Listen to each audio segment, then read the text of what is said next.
Some of you may become somewhat uncomfortable as parts of this film unfold, but I think if you listen carefully... Nature has intended Today, that you everybody have to be a A healthy, happy sex life is the most wonderful and terribly unpleasant. We've all experienced curiosity about ourselves and the opposite sex. Who hasn't? Hello, my lovelies. I'm Megan. I'm Marcella. And I'm Colin. And welcome to Remedial Sex Ed. Today, we are talking about condoms. Just as a heads up to our listeners, this episode is going to be very targeted for sex involving a penis, because when we're talking about condoms, we're mainly talking about male condoms. But don't you worry, we will be mentioning dental dams later on in this episode. I mean, this is the condom episode, so it's going to be, focused on condoms as the primary form of protection against STIs. It's a very Colin-centric episode, this one. It's centered on the hetero white male. As everything is. Oh, no. Great start. Okay. Condoms are thin pouches that keep sperm from getting into the vagina. They are most commonly made of latex, but you can also get them made of materials such as polyurethane.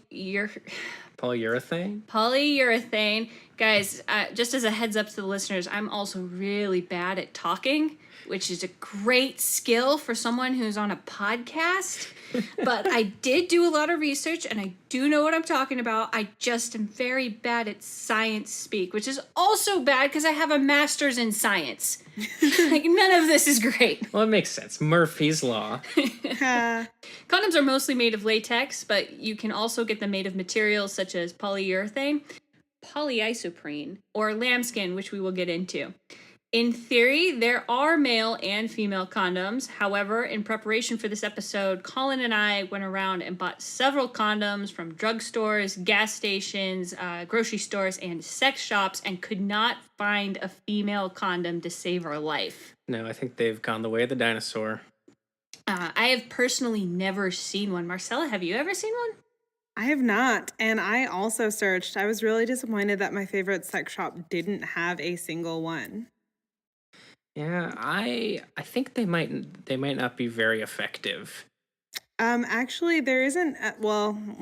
Maybe somebody else has done other research, but from what I found, nobody really studied them. They just weren't used as often, so they just went away. Very weird. I mean, you can't use a male and a female condom at the same time. It'll lead to breakage, so I could see why they just are gone. Yeah, I guess they just never really caught on. Full disclosure, I didn't do any research on them. I just sort of heard somewhere that they weren't as effective. Man not being concerned about female condoms over here. How dare you? Traditionally, when we speak about condoms, we are referencing male condoms. And it's not just within this podcast. If you hear them referenced in sex talks, in the general mediascape, or in educational context, they are usually referencing male condoms. These things are packaged in a square plastic foil. Upon opening the condom, it is rolled in on itself, and there is a small reservoir tip in the center. Now, stereotypically, in public school, a teacher will display to the class how to properly put on a condom using a dildo or a banana as a phallic stand-in. This is the basis of our podcast logo. In the chalk drawing at the bottom, that is supposed to be a banana and a condom. However, in the state of Utah, it was not possible for them to give us this coming-of-age display. I'm really sad we missed it. I know, it's iconic. I would have liked to have gotten the condom on the banana. Oh well. Colin, how do we put on condoms? Well, that is a great question, my lady wife. First and foremost, you gotta check that expiration date. Condoms last a long time, but they do expire, so double check. Also, I know it's cool for all y'all 13 and 14-year-olds out there to put a condom in your wallet and carry it around forever, even though you know you're not going to use it, but don't use it. Don't use that condom because you will break it. You will wear it down. And then if you ever do actually use it, it's not going to work. Just don't do it. Just don't do it. Okay. Open the wrapper carefully so as not to rip or create any holes in the condom. Do not use your teeth to open the wrapper, and do not use scissors or any other sharp object. Check the condom for any tears before proceeding with sexual intercourse. In order to put on a condom, your penis must be fully erect. Ensure you have the condom in the correct orientation, because some can put it on backwards. I've done it before. The reservoir tip should be outward facing when you first put it near the head of the penis, or the condom should appear to have a little hat. The condom should roll easily down your shaft and towards your body. If you accidentally put the condom on the wrong way, don't attempt to roll it back up. Grab another one. Better not risk it. Pinch the tip of the condom to leave some space for the ejaculate. This is important later on. And place it on the head of your penis. If you are uncircumcised, it may behoove you to pull the foreskin back before you apply the condom. Unroll the condom towards your body and get ready to rumble. The condom should fit like a perfect glove on your perfect penis. If it is too tight or too loose, try a different size. Using the wrong size condom is one of the leading factors in failure rates. I did not know that. I always thought that different size condoms was all just a marketing scam. This is actually true. We were at the sex shop and Condom was making fun of the different sizes of condoms. And I was like, no, that's a thing. If you get the wrong size, it will fail. And that is true. There are small, medium, large sizes of condoms, and you should wear the one that fits. But I've always had this idea of guys who buy Magnum condoms not necessarily needing a Magnum condom. 1000% true. That one's definitely a marketing scheme, right? I think they're bigger. Yeah, no, they're bigger. I actually almost bought a Magnum just to see what the size difference was on those. I can't believe we didn't do that. Oh well. If this purely auditory description doesn't make sense to you, fear not. Planned Parenthood, Trojan, Durex, or any condom manufacturer for that matter, has an explanatory section on their website to walk you through it. Also, when you buy condoms, they come with instructions on the inside of the box. Also, I think when we release this episode, we'll probably have links on our Facebook page. Some photos with explanatory things to, really keep it educational. Good idea. Now, I'm sure everyone has a memory of the first time they put on a condom or the first time they help someone put on a condom. It is kind of a terrifying experience, especially if you are losing your virginity in that moment. Planned Parenthood's website recommends that you try putting on a condom first by yourself outside of the moment, just to, ease the nerves. One of the very distinct memories I have, my partner who had to put on a condom for the first time, he was studying the little pamphlet that came in the box of Trojans, like it was a roadmap to El Dorado. He was so concerned, and that is a totally valid fear to have. Definitely make sure that you put it on correctly. Does anyone else have memories such as this? Well, besides putting it on backwards and trying to unroll it over my penis and having it not work, just sort of get stuck. Yeah. Like your penis has a sweater stuck over its head, or like it's Mr. Bean with his head stuck in the turkey. Oh no! Yeah, that's when you throw out the condom and put on a new one. And you have to get a new one. Yeah. See, I feel like I have more memories of that, of me putting it on the wrong direction and then getting stuck and being like, oh, more than I actually remember the first time I put a condom on somebody. I really don't think I have a strong memory of that. All right, just me over here. Awesome. Marcella, what happens after the man has ejaculated? Well, once you have ejaculated, hold on to the rim of the condom and pull out of your partner's body. Do this close after you have come and certainly before the penis goes soft. This prevents the condom from accidentally falling off. Carefully take the condom off away from your partner as to not accidentally spill semen on them. Immediately throw the condom away in the garbage. Condoms are not reusable and you cannot flush them down the toilet. They are necessary whenever you have vaginal, oral, or anal sex, and you should change to a new one whenever you change from one type of intercourse to another. If you or your partner have squeamish roommates, or if it is likely that a family member will be in direct eyeshot of your waste bin, it is considered polite practice to wrap the used condom in toilet paper or tissue before disposing of it. Outside of abstinence, condoms and dental dams are the only form of protection against STIs. So you must be using a condom before the penis comes in contact with the mouth, vagina, buttocks, vulva, upper thighs, any point where skin-to-skin contact can spread STIs or pregnancy through ejaculation or pre-cum. Basically, if your genitals are out, y'all should be wrapping it up. Well said. And I want to emphasize a point in Marcella's speech there. Condoms are not reusable. Last year, around June-ish, the CDC had to release a statement warning the public that you cannot wash out a condom and then reuse it. They had to issue this as a statement, and I want to reiterate it for everyone. That is nasty. Why? Because no one was taught in schools. Spend the 50 cents and get another one. Jeez. If you skipped the special intro episode to this podcast, you may not know that the three of us were not taught about condoms in our public school education. The state of Utah, where we all grew up, does not allow public school sexual education to teach what condoms are or how to properly put them on. Now, if a student asks what a condom is, the teacher may answer, but typically the students don't ask. I think this happens for two reasons. The first being the student may want to know, but is terrified of asking due to shame or rumors their fellow students will spread about them because teenagers suck. They do suck. Or the student is so innocent they genuinely don't know what a condom is, which is very possible in the state of Utah. I don't think I knew what a condom was in the 8th grade, if I'm being completely honest. Yeah, I lived in California through 5th grade. I knew what a condom was.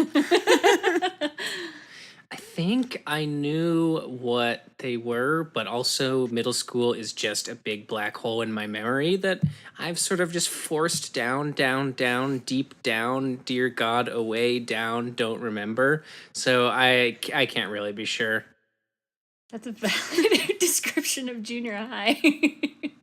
So I say this, that teachers can't tell you in the state of Utah what a condom is, but I also vaguely remember being taught in public school that condoms fail all the time.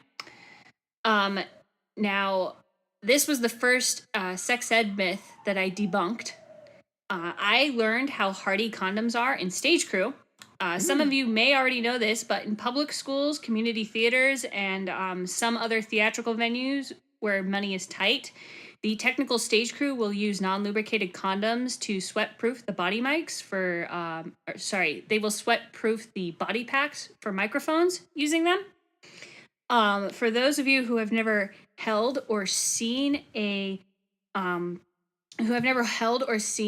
microphone body pack, they are rectangular. A condom is cylindrical. Yet this mighty, simplistic rubber hero can stretch around the corners of the entire 3-inch by 3-inch by 1-inch mass of a body pack. They can last stretched over this thing for an entire performance, pressed up against an actor or dancer's body, and not break for the entirety of the performance. And this shattered the complete theory of condoms are very breakable for me, because the only time I've ever seen a condom snap is trying to get them onto a microphone body pack, and the snappage rate was still surprisingly low. Yeah, if your penis is shaped like that, there's no helping you. Now, I also want to give a quick safety announcement about what I just talked about. If you are an actor or a crewman or just happen to be backstage, do not take mic condoms for your own personal sexual use. First, I would generally advise against using non-lubricated condoms. Secondly, you don't know how long those condoms have been there. Theaters go through condoms for sweat-proofing purposes at different rates, and it is very possible that the condoms they're using to sweat-proof the microphones are very old and close to their expiration date. Overall, these things are more likely to break than your options that you have commercially available to you from gas stations, grocery stores, sex shops, Planned Parenthood, etc. You may have received this safety announcement from a stage manager. It is not the technical director being cheap. It is 100% true. So that's my little sidebar about how I learned that condoms don't break. Very good. I mean, they do break. They do. They do. And so here are the facts on this. If condoms are perfectly used and maintained, they have an overall success rate of 98%. However, condoms are given a 85% success rate due to human error. So, folks, why do condoms break? They aren't lubricated enough. Too much friction can cause condoms to break. However, it is easy to get carried away with this. In regards to lube, when using with a vagina, which is self-lubricating, be smart. You don't want the lube to start sliding the condom off, and then why did you even have one in the first place? Bad, bad, bad. Now, when it comes to anal sex, use as much lube as you need, honey. Always use a water or silicone-based lubricant with condoms. Do not use any lubricant with oil in it, such as Vaseline, lotion, baby oil, cooking oils. This damages latex and may lead to breakage. Planned Parenthood listed butter as something to not use as a lubricant. Who was the person who tried that? Who made that necessary to put on their website? Don't put butter inside any hole except your mouth. But really, though, who did that? Although I have a very good friend who really, really, really likes using coconut oil in her sexual practice. I've heard of But people again, doing that, yeah. Keep that away from your condoms. Yes, safety announcement there. Do not use coconut oil with condoms. Oh my God. All right. if you use that with we can have a doctor comment on what the regards of using that as a lubricant is, but don't use it with a condom. It's very important that you make sure to not use oils that break down other like plastics or silicone or anything like this. I have an example of a condom that was destroyed by using the wrong kind of lubricant with it. No. Not my fault, but a friend of mine ruined their dildo with it. Oh no. Do not use more than one condom at the same time. This will lead to breakage. This is sometimes referred to as double bagging and is used as a bad joke by douchebags. This should never be attempted. Also, if you hear someone make a double bagging joke, don't sleep with them. Bad behavior should be punished. And not in the good way. Yeah. Store your condoms in a cool, dry place. Do not store in a household bathroom or within direct sunlight. Too much moisture or direct heat exposure can cause damage to condoms over time. In regards to friction, don't keep a condom in your wallet. The rubbing of materials will lead to breakage. If you manage to find a female condom, do not use a male and female condom at the same time. Important part Marcella mentioned earlier about what to do after you've come and to remove the condom from your body is to pull out of your partner once you have ejaculated. It may be tempting and you may think you're being very giving to stay inside your partner while they come second after a certain amount of time after yourself. However, condoms falling off and getting stuck to the cervix is a thing. And not a comfortable thing. It's a very uncomfortable thing. I've never had a condom break, but knock on wood. However, I have had a condom stuck inside of me not once, not twice, but 4 times. And this is something that women don't typically advertise, but it is surprisingly common. It's the worst feeling. Avoid it at all costs. So if you finish and you are wanting your partner to join in the fun, pull out, remove the condom, and finish with a different method. There are many different ways to get your partner off after you have ejaculated. That is my personal take on the whole thing. Very good. Also, I want to talk about if you do get a condom stuck inside you, I think it should be common practice that you ask your sexual partner to pull it out for you. Because if you try to get it out yourself, it's an interesting mix of flexibility, dexterity, and uncomfort. Angles. Yeah. Like, I want to promote the idea if he got it in there, he can get it out. Well, and it does make you feel like a sexual surgeon when you do get it out. I got nothing to say. It's so good. Sexual surgeon. So I want to promote that because I'm guessing, not to get too personal, but did you pull it out yourself? Actually, no. I've had really great partners. Nice. I've definitely, caveat, I tried being the embarrassed human that I was, which is so stupid because it happens to everybody. This whole event was a two-person process. Both of us created this situation, but I thought I needed to solve it myself. But my partner very kindly was like, let me help. And it made everything better.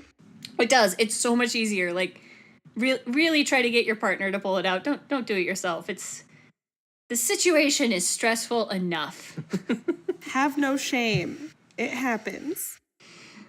So, that being said, if I think of this circumstance numerically, if I add up all the times I've had sex while using a condom, and then take the percentage of times a condom has failed, which in this case would be the aforementioned 4 slips, this is still significantly less than 1%. So any beliefs that condoms frequently fail is false. Condoms are pretty solid, which is why I actually think they're pretty miraculous. They're small, they're a simple idea, but in practice they achieve a lot of good.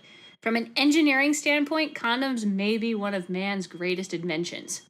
Very wise. Despite the fact that condoms are, in theory, 98% effective, 85% effective in practice, in terms of pregnancy, I think it's always a good idea to be double prepared. So I would recommend to ladies that you use condoms to protect yourself from STIs, but then you have a second dedicated form of birth control to help protect from any unwanted mishaps.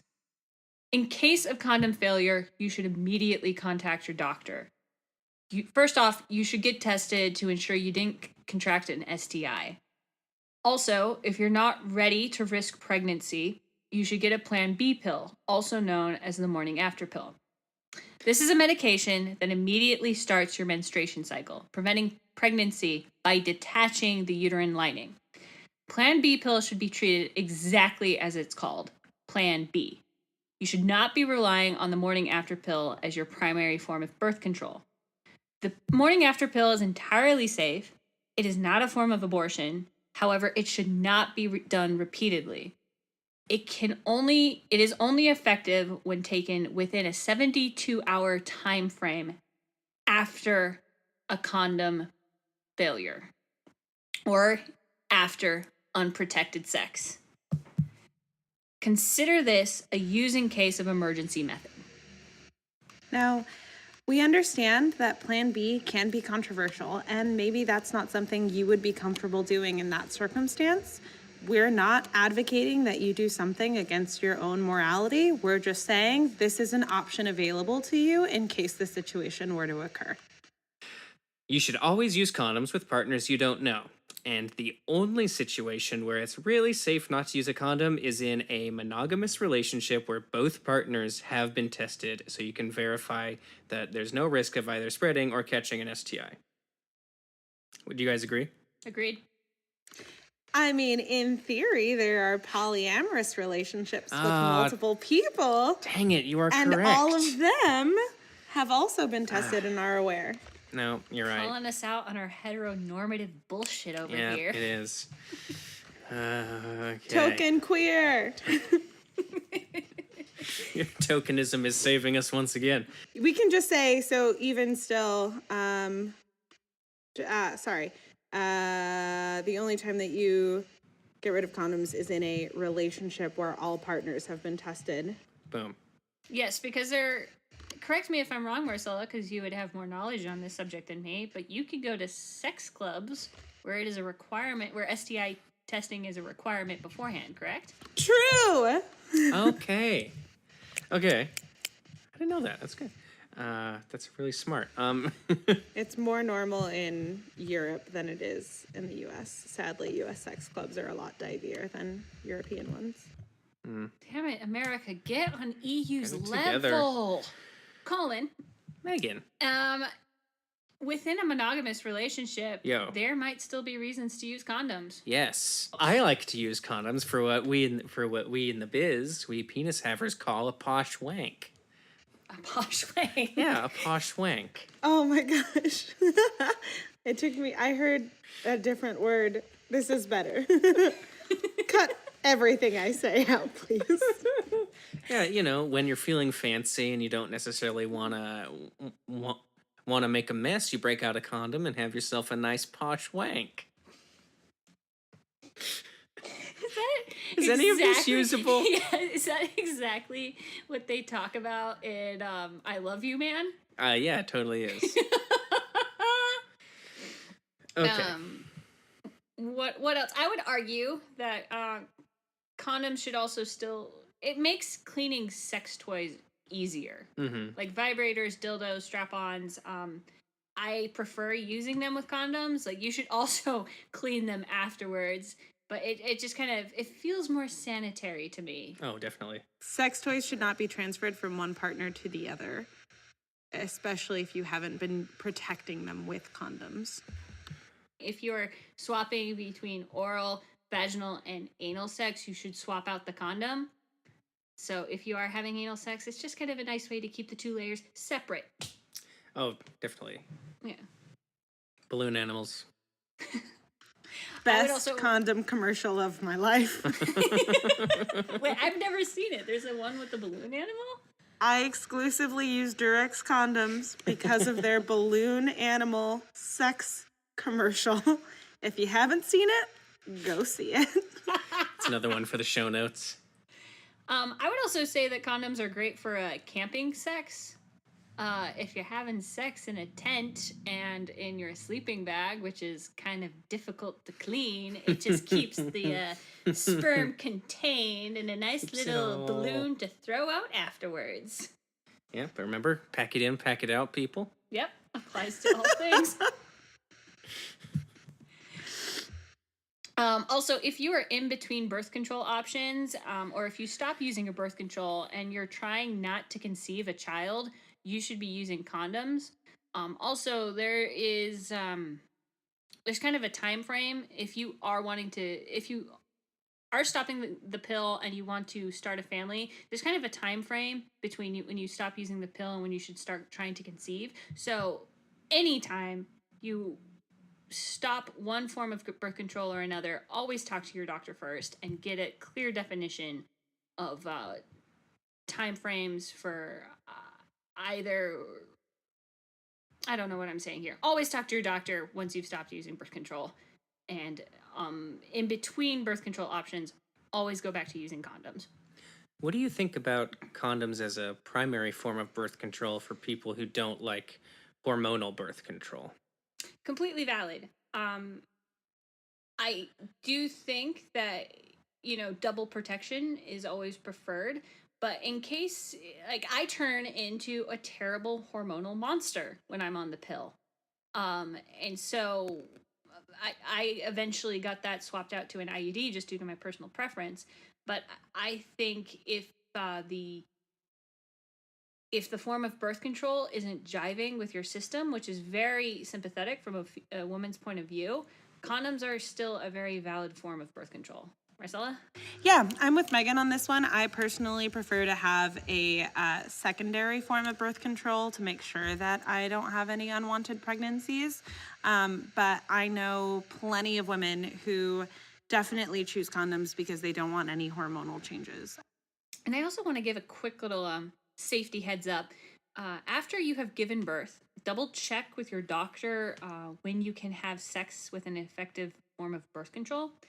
A member of my family was conceived due to a diaphragm error shortly after their older sibling was born. So there are certain methods of birth control that aren't going to be effective shortly after pregnancy. So just double check. In short, use condom for health reasons, cleanliness, and as a form of birth control. So, in short, that wraps up the facts regarding condoms, their use, and how effective they are. If it sounded throughout that entire monologue that we were reading from prepared material, that's because we were. A lot of the facts in this script were provided by Planned Parenthood, Trojan, Durex, and Lifestyles. We want to make sure on this podcast to be as factual as we possibly can, and the best way to talk about proper condom use and their effectiveness is to go to the source. On to part 2. We do not have an interview for this episode, but what we do have is an entire pile of condoms in front of us. Yes. All the condoms. Condoms. Yeah, so in a way, we'll be interviewing the condoms themselves. Well, we will. So we'll be touching them. Also, something that I don't think we've ever addressed on this podcast is Colin and I are not in the same place as Marcella. We are in Long Beach, California. And I am in New York City, New York. Yeah, both cities in both coasts of the United States. Coast to coast. Coast to coast. So we're kind of doing these condom reviews separate of each other. So to kind of share what we have in front of us. So what we have in front of us, the brand of condoms that I used for most of my life are probably Trojans. They are the #1 condom brand in America. So we have Trojan Ecstasy, we have Trojan Ultra Thin, we have bearskin non-latex. These ones are made from real bear. No, they are made from polyurethane. Oh. And we also have the infamous lambskin condoms made by Trojan. Yeah. The we other- saved those for last because I hear they smell like a euro. Yeah, they are very infamous on the internet. We also it is. We also have Durex, which is probably the second most used brand in my history. Durex is to the UK what Trojan is to America, I would say. Durex is better. Balloon animals for life. And then we also have a couple of lifestyle condoms. There's this one in a yellow wrapper. I'm not entirely sure what its special deal is, but we also have the Lifestyle Skin brand, which is their non-latex poly. What are you? Give me a second. These were the ones recommended that the lady in the shop recommended to us, right? Yes, these are highly recommended by the sex shops that we went to. These are made from polyisoprene. Thank you. Polyisoprene? Thank you, Colin. That is what they are made of. I am not trying to No, correct you. Please I am correct. just offering another pronunciation. No, please correct me if I'm saying it wrong. I need to be Synthetic corrected. Polyisoprene. And then we also have a handful of flavored condoms, and I also have a flavored dental dam in front of me. Woo! What do you have, Marcella? Well, I decided to experiment with flavored Durex because I know what a Durex feels like. I also bought Kimono, which is apparently the first ultra-thin condom. Skin, another condom brand known for being so thin you barely feel it. And my personal favorite of my search is actually, so this is a brand called Fun Condoms, and you can actually put your own logo on condoms and sell them as an advertising method. But one of the campaigns they have are condoms for consent, and each one of the condoms has really great little things written on them telling you that consent is important and that you should only open if you have consent. And my personal fave, women don't owe you shit, which we will be taking a picture of and posting on our Instagram. Woo! Social media. I also have a dental dam, and it is flavored. It was the only dental dam in my sex shop, and I was very surprised by that. Yeah, I was gonna say, so dental dams were right next to the condoms in the two sex shops that we went to. Can you, when I Googled where you could buy dental dams on the internet, it came back with Walmart and nowhere else. Well, Really? Yeah. Something that a lot of people do, or that I've heard of a lot of people doing, is just cutting a condom in half and using it as a dental dam. It's basically just a thin protective layer. You just need a square surface to cover any of the areas that you may be licking or touching in that way. So yeah, Can I ask you a question? sure. So, a lot of lesbians that I've talked to have admitted they've never used a dental dam.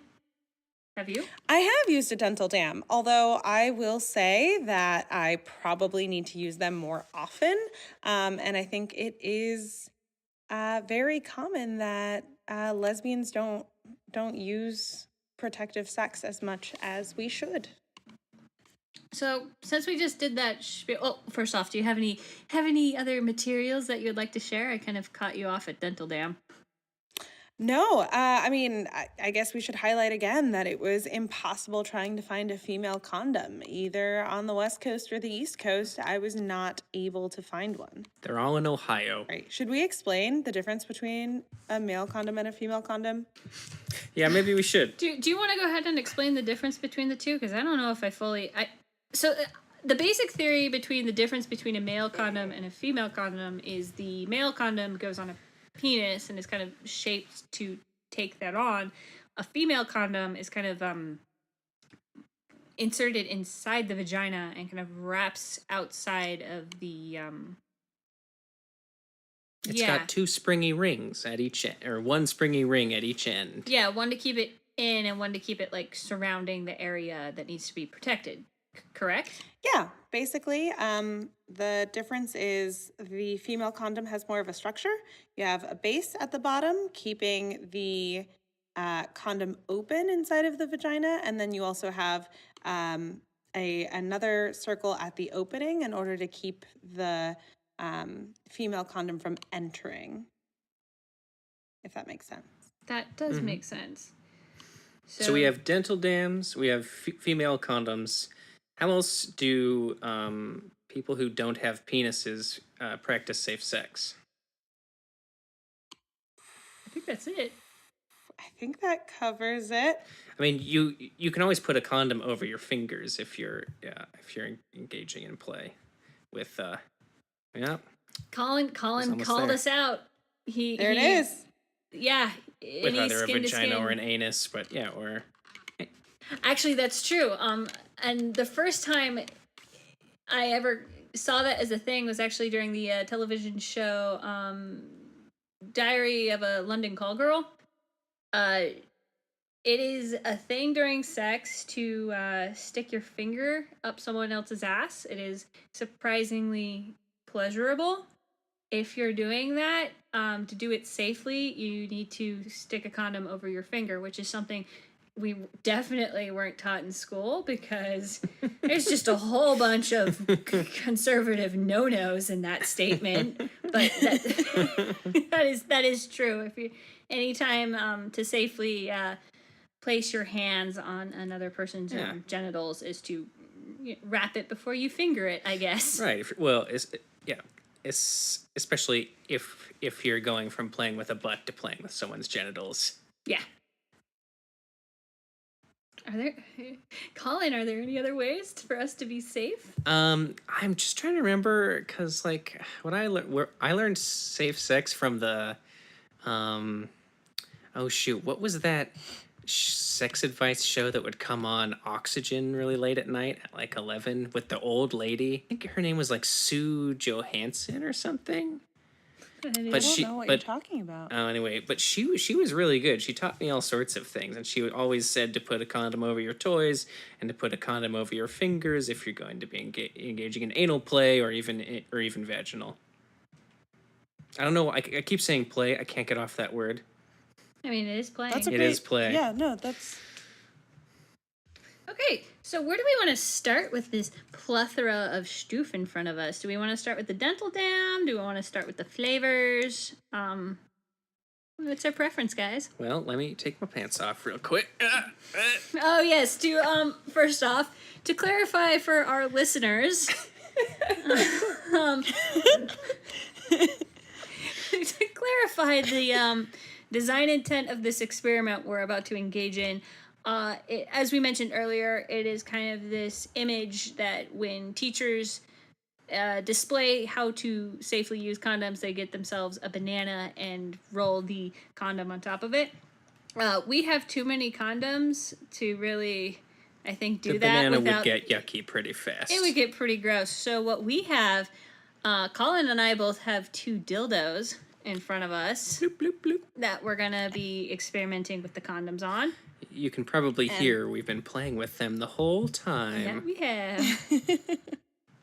And I am breaking down some heteronormative walls today by using my strap-on.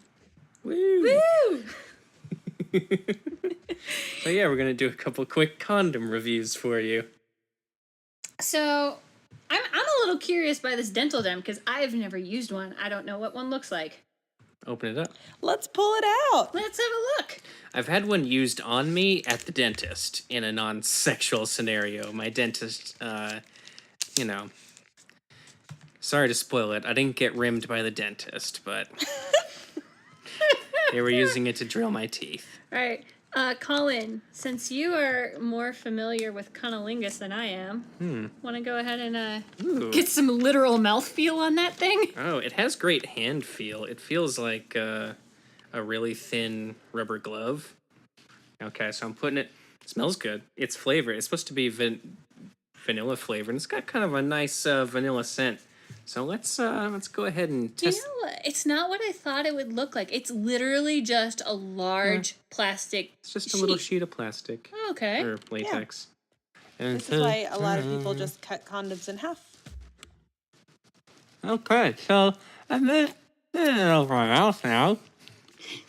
You've got pretty good tongue dexterity. Colin, you might have to take the thing off. What, you mean they can't hear me? Oh, I'm too close to the mic. Okay, we're probably gonna have to cut that part. But actually, it's has almost no flavor. Has a really nice vanilla smell, and you can get pretty darn good tongue dexterity with it. So, I was expecting this to be kind of a mood killer, but it's not. I can totally see myself using this. And I'm not gonna lie, while Colin was experimenting with it, I stuck my finger in his mouth. I mean, there is a texture difference for sure.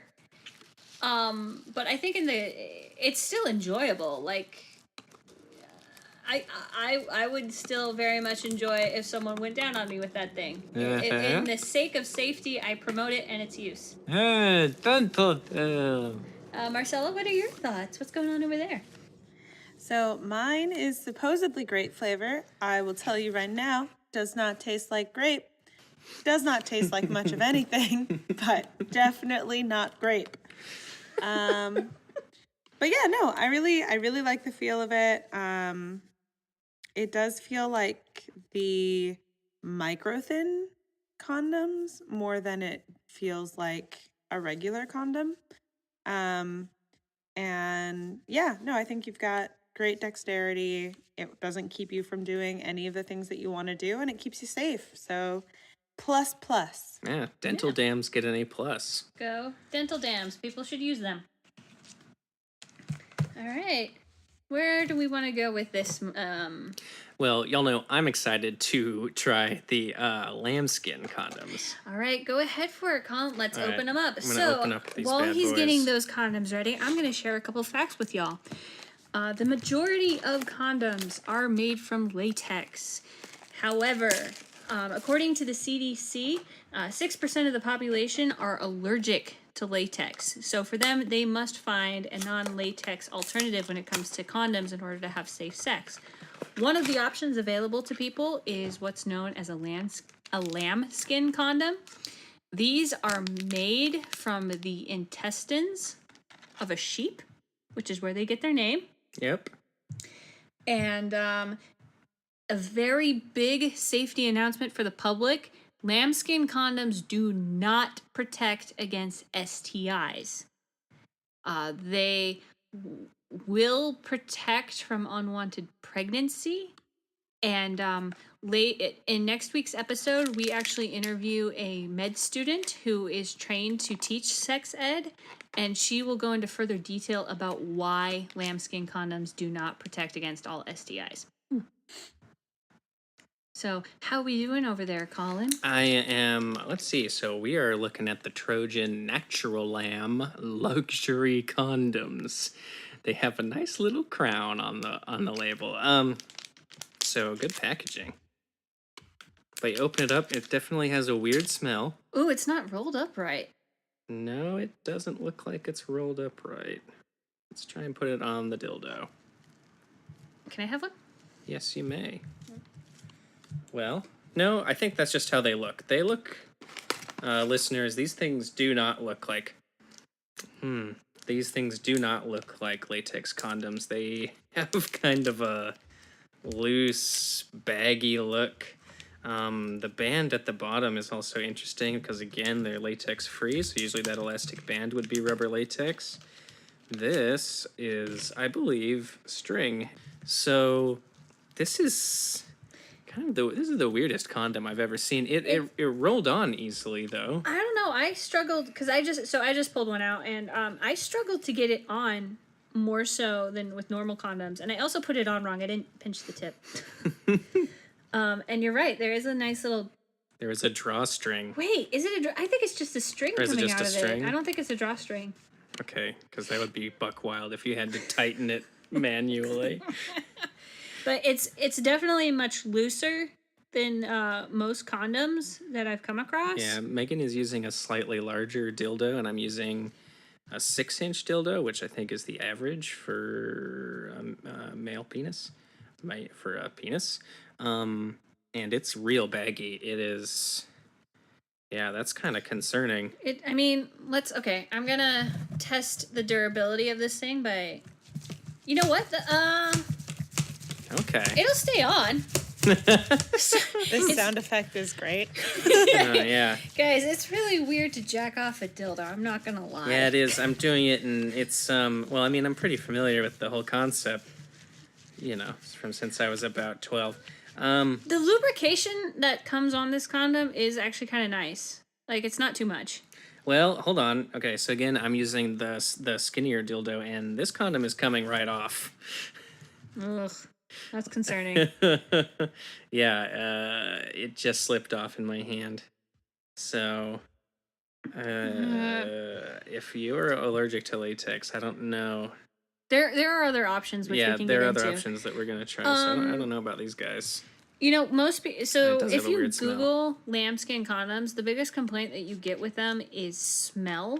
But you know what? The smell doesn't bother me. It's not too bad. I was expecting much worse. I was too, and the texture I would actually say of a lambskin condom is nicer than latex. You can kind of get latex has this very distinct feel to it. However, I will say, in the purposes of this experiment, the lambskin condoms were actually double the price of the polyurethane condoms that I bought.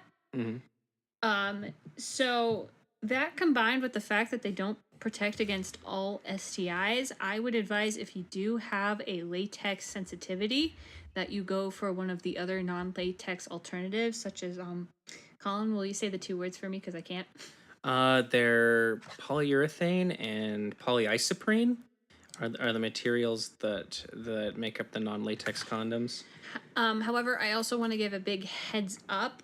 Planned Parenthood said on their website that if you have a very severe allergy to latex, those 2 condoms may give you an allergic reaction. Before you place the condom on your penis, just double check it with your hand or some other skin base, and if your partner has a severe latex allergy, do the same. So that is officially our review of lambskin condoms. Marcella, what would you like to review? I want to review. I think it's time we open the flavors. Woo! I just opened the chocolate flavored condom, and it's got a real Ooh, that is chocolatey. like year-old box of old Halloween Tootsie Pops smell to it. It's not great. I'm worried because my box just says tropical, and then upon reading says exciting mix of flavors and colors. Oh, that's spectacular. It's gonna taste like a palm tree. Okay. Don't let me down, Durex. So this condom definitely went on a lot easier. Those lambskin condoms were super loose. They were real baggy. Yeah. They were like some Jinko jeans. So I have a mint condom in front of me. Let's give it a taste. It is minty.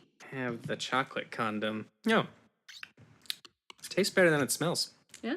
Yeah, I have the tropical condom, and I've got to say, it smells like a Starburst, so That's not extra bad. points.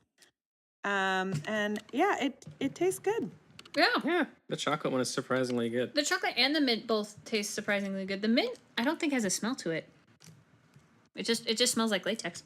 Yeah, and this fits much better than the lambskin. Yeah, this rolled on really, really well.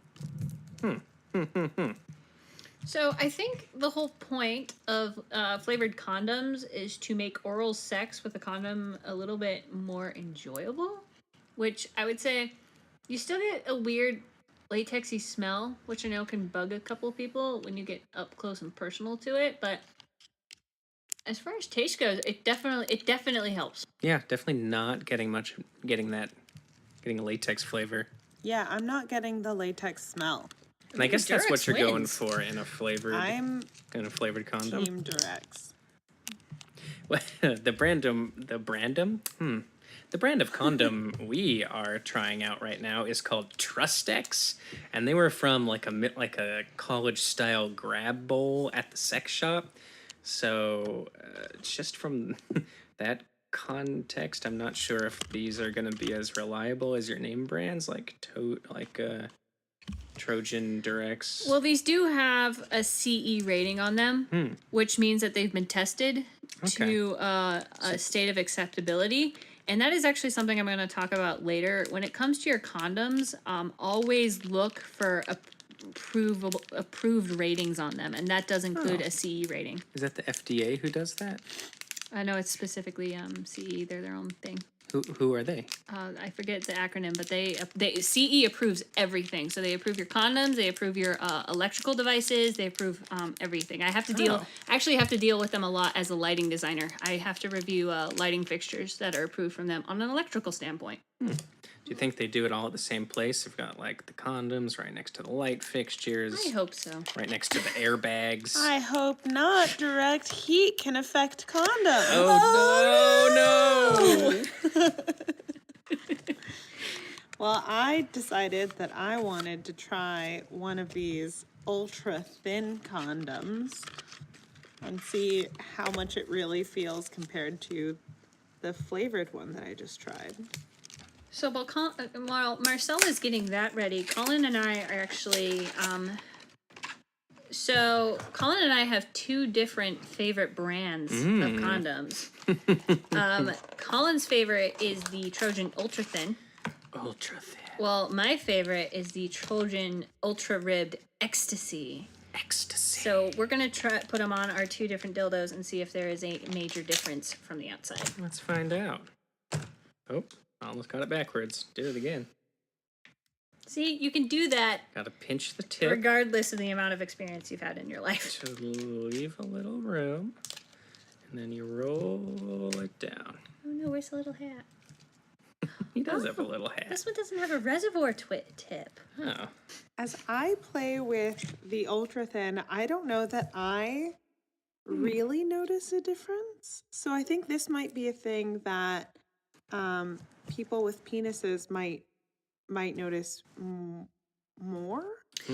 So there's actually a theory that the thinner the condom, the less likely it is to break. That's listed on Planned Parenthood's website as well as Trojan and Durex's. So is that true? Yes, it is true. So it kind of it comes back to the idea of the more you can reduce friction with a condom, the less likely it is to break. So the closer the condom is to the skin of the penis, the less friction and the less baggage you're going to have. So that's, I think, one of the major winning arguments of thin brand condoms. The ultra thin. Trojan ultra thin feel just like the dental dam. Really light, really thin.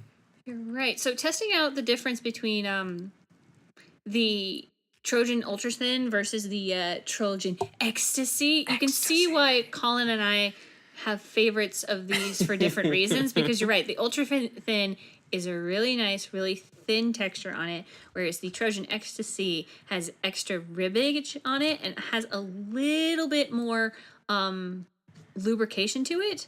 Oh yeah, I definitely feel that. So you can see why I'm a fan of the ribbage and the lubrication. You can see why Colin is a fan of having it feel as close to nothing at all. It's like I'm wearing nothing at all. Oh, listener, I wish you could see my wife lovingly stroking these two dildos in the middle of our living room. Interesting. Just hearing you talk about it made me pull out one of the textured ones too. And I'm noticing the exact same thing. There's more lubricant, although this is also thin. Maybe I have found the happy middle between the two of you. Is it Durex? It is not Durex. I'm sorry, brand. Kimono, which, as I said, I think they were one of the original micro thin condoms. But yeah, they have the micro thin ribbed. On the box, it says America's thinnest ribbed condom. Oh, okay. So that's kimono? Yes. Okay. I will say this for the Trojan ecstasy in comparison, and it might just be the shape of the dildo. The ecstasy is kind of clumping up and getting more baggy than the other condoms. And that includes the lubricated one I tried earlier. Like, there's definitely a lot more. It's not clinging to the penis as well as others were. Or I guess it's not clinging to the dildo as well as other ones I've tested out. Snug around the base, though. It doesn't look like it would come off. No, and I have to say that, like, with the same amount of, like, force that I gave the Landskin, the Landskin popped straight off with any force that I gave it with my hand. If I use the same on these other condoms, they're not coming off. Yeah, I've got to really give it to the ultra thin because I'm noticing that they are totally staying a lot better than the Durex condoms. Yeah, the ultra thin Trojans are really staying on there. So I have a Durex ultra thin condom that I'm now placing on backwards. Oh no! Oh, Megan! That's a strike. All right, this is where, if in a real case scenario, I would have thrown it out, but we're not having sex with these, so. Yeah, I'm throwing back on a traditional condom just to see if I can feel the different. Yeah, it is a different feel. That's fascinating. A lot of work goes into designing these things. Yeah. I want to interview a condom engineer, which I'm sure exists. Trojan, Durex, Lifestyles, anyone. Let your engineers come on our show. Email us, Remedial Sex Ed at Gmail. Okay, so I'm testing out the difference between Trojan and this is okay. I'm sorry, I have to take a break. I just double wanked off 2 dildos. Yeah, it's and nice. It's a really fascinating experience. It's really good. This is weird. Also, anyone driving by on the street can see this. Yeah, they Just can. like sitting in it's like Christmas morning for perverts. We're just sitting amongst all these wrappers. I'm having a coworker over for dinner tomorrow. We have to get rid of the evidence. They're gonna be like, "Why are there like 10 condom wrappers in your living room?" One really good night. Okay, so I'm exploring. Okay, so the difference between the Trojan Ultra Thin versus the Durex Ultra Thin is the Durex is bagging a lot more at the base. Whereas the Trojan is definitely spread out more, but that also might be the difference in the 2 dildos. It looks like Durex has more length to play around with than Trojan does. What's your professional take on this, Colin? Professional. I don't know. I think the biggest difference is that the ooh, hello. Oh, I really do notice a difference. I think that the Durex one, again, it might just be because this dildo is girthier, but it feels thinner. And it's real snug. Whereas the Trojan ones feels a little baggy. I don't know. Like if you actually hold them up tip to tip, I think the difference in girthiness is only nominal. Oh, really? Yeah. Sorry, I am now staring eye down the barrel of two different dildos, trying to figure out which one is is girthier? wider. I think the pink one is definitely girthier. Oh, definitely. Yeah, when you look at it like this, He's got the circumference. I still think that it's a very nominal difference in girthiness. I think that Blop, blop, blop, blop. I think you're right. I think the Durex clings on better, but it bags more at the base. Mm-hmm. Yeah, we'd be worried about that gradually slipping off. Marcella, sorry, we've been hogging this review. It's fascinating. It's fine. I'm in my own little world. I just opened up skin condoms, We have one. which I think are known to be like one of the thinner ones, but I'd love for you guys to take a look at it. I feel like it's no thinner than the Durex, or even the condoms for consent, like just the basic condoms.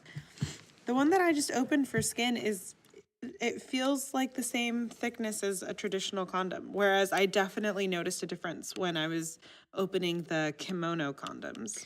Okay, so while Colin gets the skin condom ready, let me share some facts about that for our listeners. So we went to two different sex shops to make this whole experiment work, and both of the workers were incredibly nice, but the first sex shop that we went to, the woman who was helping us said that these were her personal all-time favorite out of all the condoms available. Yes.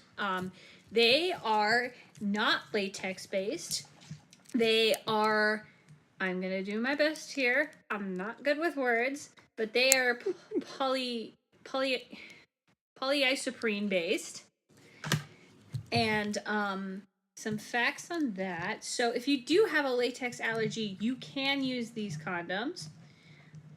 They have the same success rate as latex and protect from STIs. And as I stated earlier, they are significantly cheaper than the lambskin condoms.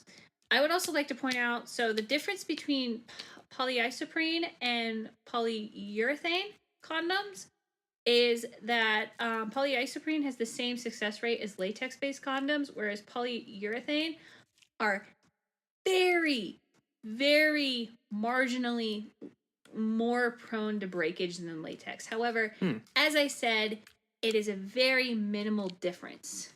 So, what's your take on the skin condom, Colin? To me, it feels just like the Trojan Ultra Thin. And there's a skin with a Y. If you're looking this up, they're produced by Lifestyles, which is another pretty big condom company. So yeah, this feels just like the Trojan Ultra Thin. It hangs on pretty good around the base. There's lots of room at the top next to the reservoir tip, which is sometimes nice to see. Let's see. Let's give it a little love. And yeah, that seems to stay on pretty good. Yeah, and listener, I'm jerking it pretty good here, and it's staying on very well. So yeah, I think if you have a, depending on the price, these are a little more expensive, but if you have a latex allergy, the Lifestyle skin condoms are definitely the way to go. You say that. I just put on a Trojan bearskin non-latex condom. Ooh. So whereas that one is polyisoprene, this one is polyurethane. And first off, this thing looks invisible. Like the ring around the bottom doesn't have that like super condensed white ring that you see with condoms, and it is skin tight. Like go ahead and try that one. Oh, that is very tight. It's got a weird texture, though. Let me try. Feels kind of, I don't know, chalky, like a surgical glove. Oh, you're right. It totally does. It is a weird texture. You know what we haven't been trying with these? is the difference in oral sex. So, like we talked about with the theory behind flavored condoms is that it makes oral sex easier. Oh, God, no. No, I just licked the polyurethane condom. Hard pass. No good? No good. Was there only one in Yeah, I there? just did that on my end, Megan, and I'm sad. What type of condom did you just do that on? So I opened, I tried the skin one. And then I also tried the condoms for consent, which is just like a typical basic condom. And both of them taste really bad. So, as our advice to listeners, our advice for oral sex, the best option is to go with the flavored condom. Yeah. Yeah, surprisingly. Yep. For flavor, I'm giving it to Durex. Although I think my new favorite, I've gotta say, I want to experiment more with Kimono, which is the brand that I was giving a lot of shade, because also it's called Kimono. Part that kimono, girl. All right, I think we're out of condoms. Yeah, I think we've used all of ours. Tried them all on my end. Okay, so what did we find in this experiment? Well, anything we find here is going to be purely subjective, seeing as how we've just tried about one condom each. Or, sorry, one condom per brand that we've mentioned. But I would say that I was pretty surprised at the skin condoms. I think those are a great alternative to latex, especially because when you compare them to the lambskin condoms, these protect against both pregnancy and STIs, and the fit you get is great. The thinness and the texture is also great, and the lambskin ones are, I don't know, they're pretty junk. They're like little trash bags. Yeah. So I wouldn't trust those. But again, purely subjective based on one experience. One non-sexual experience. One experience with two dildos. Yeah. Miss Marcella? Yeah. I'm walking away learning that all of the shade that I used to throw at ultra thin condoms was terrible and that they're actually better for you. So I've learned a good lesson today. I want to touch on organic condoms really quick. Before I give a formal statement regarding organic condoms, Marcella, have you used these before? No, I have not. Okay, here's my formal statement. What's an organic condom? That's an excellent question. This is my formal statement. We tried so hard to find organic condoms in the greater Long Beach area of California and could not find them. We went to 2 separate sex shops, a Walgreens, a Whole Foods, and a second off-brand natural food store, and could not find organic condoms. Now, to clarify what I'm talking about, if you Google this, either you will find an article from Women's Health magazine, from Cosmo magazine, from a series of vegan lifestyle blogs, or you will find actual literature from various organic condom manufacturers themselves. Now, I'm going to take off my Megan personal opinion hat, and I'm going to take off my designer hat, and I'm going to put on my Megan Masters in Science degree hat, and state the following. Since we were not able to purchase organic condoms, I cannot give you a scientific breakdown about what is different in the materials that make up an organic condom in contrast to the name brand condoms that we reviewed today. I am not clear about what particularly makes a condom organic or vegan in comparison to the condoms that we reviewed today. Technically speaking, all condoms should in theory be vegan with the exception of a lambskin condom. And ironically, the only organic condom is a lambskin condom. So what makes a vegan organic condom and also something that would pass the CDC definition of a material that will protect you from STIs and pregnancy is unclear to me. So in the form of being a sexual educational podcast, we cannot comment on this brand of condoms at this time. That is my formal statement. The Megan personal opinion wants to tell you that this has become my new obsession. Because I couldn't find it, and as general advice to the public, if you can only find articles about something you want to use in lifestyle magazines, I would be very skeptical about it. If you cannot find material to back your safe sex practices from the CDC, the AMA, Planned Parenthood, or the NHS, if you can't find anything to back up your safe sex claims on those websites, I would be very skeptical.